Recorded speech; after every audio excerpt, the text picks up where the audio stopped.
Welcome to Windowedu. ഇന്ന് നമ്മൾ 10ാം ക്ലാസ്സിലെ ബയോളജിയാണ് ഇവിടെ ചർച്ച ചെയ്യാൻ പോകുന്നത്. നിങ്ങൾക്ക് എല്ലാവർക്കും ബയോളജി ഇഷ്ടമാണല്ലോ അല്ലേ? അപ്പോൾ നമ്മുടെ ശരീരത്തിൽ നാഡീകോശങ്ങളുടെ പ്രസക്തി നമ്മൾ കഴിഞ്ഞ ക്ലാസ്സിൽ ഡിസ്കസ് ചെയ്തതാണ്.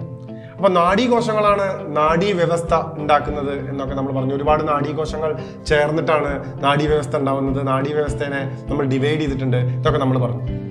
ഈ നാഡീകോശം എന്താണ്, എങ്ങനെയാണ് നാഡീകോശത്തിന് എന്തെല്ലാം ഭാഗങ്ങളുണ്ട്, ഇതെങ്ങനെയാണ് പരസ്പരം കണക്ട് ചെയ്തിരിക്കുന്നത്, എന്താണ് ഇതിന്റെ ഫംഗ്ഷൻ, എന്താണ് ഇത് നമ്മുടെ ശരീരത്തിൽ ചെയ്യുന്നത്, ഇതിണ്ടെങ്കിൽ എങ്ങനെയാണ് നമ്മുടെ ശരീരം കൂടുതൽ പ്രതികരണങ്ങൾക്ക് കാരണമാവുന്നത്, അതിന് എന്ത് ബേസിക് ആയിട്ടുള്ള ഫംഗ്ഷനാണ് ന്യൂറോൺ ചെയ്യുന്നത് എന്ന് നമുക്കൊന്ന് നോക്കാം.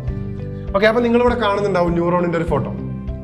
ന്യൂറോണിന്റെ ഫോട്ടോ കാണുമ്പോൾ എനിക്ക് ഓർമ്മ വന്നിരുന്നത്, എനിക്ക് ആദ്യമായിട്ട് ടീച്ചർ ന്യൂറോണിന്റെ ഫോട്ടോ കാണിച്ചു തന്നപ്പോൾ എനിക്ക് ഓർമ്മ വന്നത് ഏകകോശ ജീവിയായിട്ടുള്ള അമീബയ്ക്ക് ഇങ്ങനെ കയ്യും കാലൊക്കെ വന്ന പോലെയാണ് എനിക്ക് ആദ്യമായിട്ട് ന്യൂറോണിനെ കണ്ടപ്പോൾ ഓർമ്മ വന്നത്. നിങ്ങൾക്ക് തോന്നുന്നുണ്ടോ? അതെ, ഈ ഒരു ഭാഗം നോക്കൂ, അമീബ, ഇവിടെ കൈയൊക്കെ വന്ന് കാലൊക്കെ വന്ന അമീബനെ പോലെയാണ് എനിക്ക് ആദ്യമായിട്ട് തോന്നിയത്. പിന്നെ കുറച്ചും കൂടി ന്യൂറോണിനെ പറ്റി പഠിച്ചപ്പോൾ എനിക്ക് തോന്നി ന്യൂറോൺ ഒരു ബ്രിഡ്ജ് പോലെയാണ്, ഒരു പാലം പോലെയാണ്. ന്യൂറോണിലൂടെ നമ്മളിങ്ങനെ പാലത്തിൽ കൂടെ ബൈക്കൊക്കെ കൊണ്ടുപോകണ പോലെ, അല്ലെങ്കിൽ കാർ ഓടിച്ചു കൊണ്ടുപോകണ പോലെ ന്യൂറോൺ എന്ന പാലത്തിലൂടെ എന്തോ ഇങ്ങനെ പോകുന്നുണ്ട്, അല്ലെങ്കിൽ ന്യൂറോൺ എന്തിനെയോ വഹിക്കുന്നുണ്ട് എന്ന് ഞാൻ മനസ്സിലാക്കി. അതാണ് അതിൻ്റെ രസം. അപ്പൊ നമുക്കറിയാം, എൻ്റെ വീടിന്റെ അടുത്തുള്ള പാലമായിരുന്നു കുറ്റിപ്പുറം പാലം. ആ കുറ്റിപ്പുറം പാലത്തിൽ കൂടെ വണ്ടികൾ ഒരുപാട് പോകും, അവിടുന്ന് വണ്ടികൾ ഇങ്ങോട്ട് വരും. അതുപോലെ തന്നെ ശരീരത്തില് ഒരു ബ്രിഡ്ജായിട്ട് ആര് വർക്ക് ചെയ്യുന്നുണ്ട്? ന്യൂറോൺസ് വർക്ക് ചെയ്യുന്നുണ്ട്. അതെങ്ങനെയാണ് നോക്കാം, നമുക്ക് എങ്ങനെയാണെന്ന് പഠിക്കാം. അപ്പൊ ഇതിലൂടെ ഏത് വണ്ടികളാണ് പോകുന്നത്? ഇമ്പൾസുകളാണ് പോകുന്നത്, ആവേഗങ്ങളാണ് പോകുന്നത്. നമുക്കറിയാം, ആവേഗങ്ങൾ, റിസപ്റ്റേഴ്സ് ആവേഗങ്ങൾ ഉണ്ടാക്കുന്നുണ്ട്. ആ ആവേഗങ്ങൾ ന്യൂറോണിലൂടെയാണ് പോകുന്നത്. അല്ലെങ്കിൽ നമ്മളൊരു ബൈക്ക് ഓടിച്ച് പാലത്തിലൂടെ പോകുന്നത് പോലെ ആ ന്യൂറോണിലൂടെ ഇമ്പൾസ് ഇങ്ങനെ പോയിക്കൊണ്ടിരിക്കുകയാണ്. നമുക്കറിയാം, നമ്മുടെ കയ്യിലുള്ള വണ്ടികൾക്ക് അനുസരിച്ചിട്ട്, അല്ലെങ്കിൽ നമ്മൾ പോകുന്ന വണ്ടീനനുസരിച്ചിരിക്കും നമ്മളുടെ വേഗത എന്നൊക്കെ അറിയാം. അതേപോലെ തന്നെ എല്ലാ ന്യൂറോണുകളിലൂടെയും പോകുന്ന ഇമ്പൾസുകൾ വേറെ വേറെ സ്പീഡിലാണ് പോകുന്നത്. അതൊക്കെ നമ്മൾ എന്ത് ചെയ്യണം? മനസ്സിലാക്കണം. അപ്പോഴാണ് അതിൻ്റെ ഒരു രസരിക്കുന്നത്. എന്താ നമുക്ക് പഠിക്കാം. അപ്പൊ ന്യൂറോണുകളെ നമ്മൾ പറയുകയാണെങ്കിൽ ആദ്യമായിട്ട് ന്യൂറോണിന്റെ ഭാഗം, ഇപ്പൊ നിങ്ങൾക്കറിയാം, ന്യൂറോണിന് നിങ്ങൾ ഒരു മരം ആയിട്ട് ചിന്തിച്ചോളൂ. ഒരു മരമായിട്ട് എടുക്കുകയാണെങ്കിൽ മരത്തിന് ഒരു കാണ്ഡം ഉണ്ടായിരിക്കും. ആ കാണ്ഡത്തിൽ നിന്ന് ഒരുപാട് ചില്ലകൾ ഉണ്ടായിരിക്കും. ആ ചില്ലയിൽ നിന്ന് വീണ്ടും ചില്ല ഉണ്ടായിരിക്കും. അടിയിലേക്ക് വരികയാണെങ്കിൽ എന്താണ്? ന്യൂറോണിന് ഒരു വേരുണ്ടായിരിക്കും. ആദ്യം ഒരു താഴ്വേരുണ്ടായിരിക്കും. ന്യൂറോണിനല്ല, ഒരു മരത്തിന് ഒരു താഴ്വേരുണ്ടായിരിക്കും. ആ താഴ്വേരിന്ന് വീണ്ടും വേരുകൾ ഉണ്ടായിരിക്കും. അങ്ങനെയാണ് മരം. അതുപോലെ തന്നെയാണ് ഒരു ന്യൂറോൺ. നോക്കി നോക്കുക, ന്യൂറോൺ ഇവിടെ വരച്ചിട്ടുണ്ട്. ഇത് ന്യൂറോണത്തിന്റെ നമ്മൾ ആ ഒരു മരത്തിന്റെ കാണ്ഡം എന്ന് പറഞ്ഞ പോലെ ന്യൂറോണിന്റെ ഏറ്റവും വലിയ ഭാഗം. അതിനാണ് നമ്മൾ കോശ ശരീരം എന്ന് പറയാം, സെൽ ബോഡി എന്ന് പറയാം. ആ സെൽ ബോഡി എന്നാണ് എന്തുണ്ടായിരിക്കുന്നത്? ഇപ്പൊ ഒരു മരത്തിന്റെ കാണ്ഡത്തിൽ നിന്ന് അടുത്ത ചില്ലുണ്ടായ പോലെ, അതുപോലെ തന്നെ അതിൽ നിന്ന് എന്താണ്? ഡെൻഡ്രോൺ ഉണ്ടായിട്ടുണ്ട്. ഈ ഭാഗമാണ് ഡെൻഡ്രോൺ. ആ ഡെൻഡ്രോണിൽ നിന്ന് വീണ്ടും ഡെൻഡ്രോണുകൾ പിരിഞ്ഞ് ചില്ലകളാവുന്നത് പോലെ ഡെൻഡ്രൈറ്റുകൾ ഉണ്ടായിട്ടുണ്ട്. മനസ്സിലായോ? ആദ്യം നമുക്ക് മൂന്ന് നോക്കാം. ഡെൻഡ്രൈറ്റ്, ഡെൻഡ്രോൺ, ഈ ഭാഗം ഡെൻഡ്രോണ്. പിന്നെ കോശ ശരീരം എന്ന് പറയുന്ന, അല്ലെങ്കിൽ സെൽ ബോഡി എന്ന് പറയുന്ന ന്യൂറോണിന്റെ ഏറ്റവും വലിയ ഭാഗം. മനസ്സിലാവുന്നുണ്ടല്ലോ അല്ലെ? സിമ്പിൾ ആണ്. പിന്നെയാണ് എല്ലാ സെല്ലിനും, എല്ലാ കോശങ്ങൾക്കുള്ള പോലെ ഒരു കേന്ദ്രം ഉണ്ടായിരിക്കും, ഒരു ന്യൂക്ലിയസ് ഉണ്ടായിരിക്കും.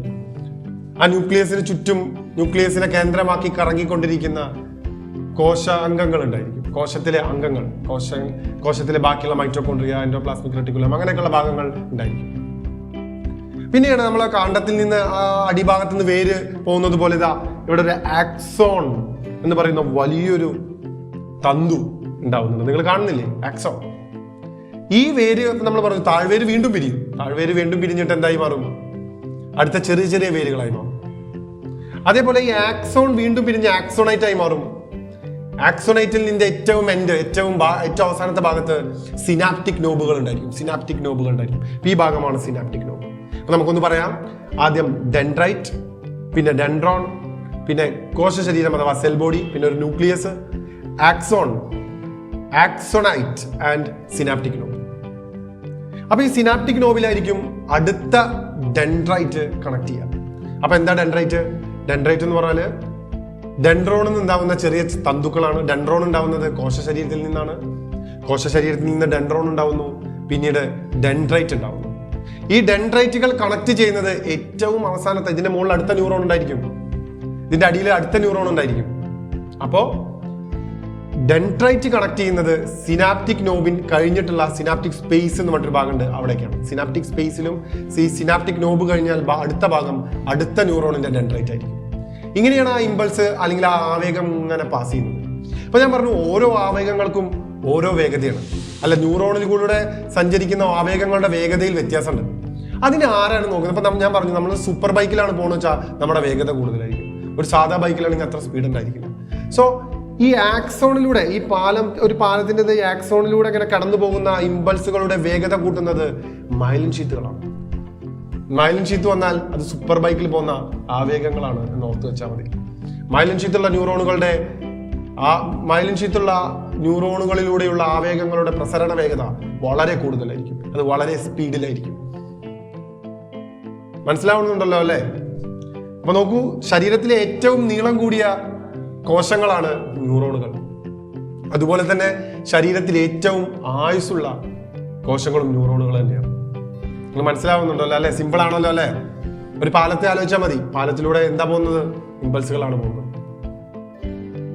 പിന്നീട് എന്താ? അപ്പോൾ ഈ നമ്മുടെ സിനാപ്റ്റിക് നോബ് കഴിഞ്ഞാൽ സിനാപ്റ്റിക് സ്പേസ് ആണ്. എന്തിനാ അവിടെ ഒരു സ്പേസ്? നമുക്കിത് കണക്ട് ചെയ്താൽ പോലെ, ഏതെങ്കിലും കണക്ട് ചെയ്ത് പോയപ്പോൾ, അല്ലെങ്കിൽ വലിയൊരു ന്യൂറോൺ ഉണ്ടാക്കിയ പോലെ നിങ്ങൾക്ക് തോന്നാം. പക്ഷെ ആ സിനാപ്റ്റിക് സ്പേസിന്റെ പ്രത്യേകത എന്താണെന്ന് വെച്ചാൽ, ഈ സിനാപ്റ്റിക് നോബിലാണ് എന്ത് കാണുന്നത്? ഈ ഭാഗത്ത് ഇങ്ങനെ ഈ മുളച്ചു നിൽക്കുന്ന ഉണ്ട പോലെ കാണുന്ന ഭാഗത്താണ് അതിന്റെ ഉള്ളിലാണ് എന്തുള്ളത്? നാഡീയ പ്രേഷകങ്ങളുള്ളത്, ന്യൂറോ ട്രാൻസ്മിറ്റേഴ്സ് ഉള്ളത്, അസറ്റൈൻ കോളിൻ, ഡോപ്പമിൻ, ഇതൊക്കെ അതിന് എക്സാമ്പിളുകളാണ്. അപ്പൊ ഇതിന്റെ ഉള്ളിലൂടെ വരുന്നത് ഇലക്ട്രിക് ഇമ്പൾസുകളാണ് എന്ന് നമുക്കറിയാം. വൈദ്യുത ആവേഗങ്ങളാണ്. ഈ ന്യൂറോ ട്രാൻസ്മിറ്റേഴ്സ്, സിനാപ്റ്റിക് നോബിലുള്ള ന്യൂറോ ട്രാൻസ്മിറ്റർ ഇതിനെ വേടിച്ചിട്ട് എന്താക്കി മാറ്റും? ഈ ന്യൂറോ ട്രാൻസ്മിറ്റേഴ്സ്, നാഡീയ പ്രേഷകങ്ങൾ അതിനെ രാസാവേഗങ്ങളാക്കി മാറ്റും, കെമിക്കൽ ഇമ്പൾസുകളായി മാറ്റും.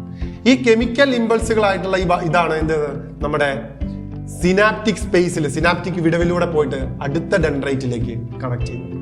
അപ്പോൾ സിനാപ്റ്റിക് നോബിൽ വരുന്നു, നാഡീയ പ്രേഷകങ്ങളായിട്ട് കൂടിച്ചേരുന്നു, അത് കെമിക്കൽ ആവേഗങ്ങളാവുന്നു. ആ ആവേഗങ്ങൾ ആ സിനാപ്റ്റിക് വിടവിലൂടെ പോയിട്ട് അടുത്ത ഡെൻഡ്രൈറ്റിൽ തട്ടുന്നു. വീണ്ടും അത് എന്തായി മാറുന്നു? വൈദ്യുത ആവേഗങ്ങൾ എന്നായി മാറുന്നു. ഇങ്ങനെ ഫ്ലോ ചെയ്തുകൊണ്ടിരിക്കുകയാണ് ആവേഗങ്ങൾ നമ്മുടെ ശരീരത്തിൽ, ഈ ന്യൂറോണിലൂടെ. ഇങ്ങനെ ഒരുപാട് ന്യൂറോണുകൾ ചേർന്നതാണ് നാഡീവ്യവസ്ഥ എന്ന് പറയുന്നത്. ഒരുപാട് ന്യൂറോണുകൾ ചേർന്ന നാഡീവ്യവസ്ഥ ഉണ്ടായിരിക്കുന്നത്. ഒരുപാട് നാഡികളുണ്ട്. ഓരോ നാഡികളും നമ്മുടെ ശരീരത്തിന്റെ വിവിധ ഭാഗങ്ങളായിട്ട് എന്ത് ചെയ്തിരിക്കുകയാണ്? ബന്ധിപ്പിച്ചിരിക്കുകയാണ്.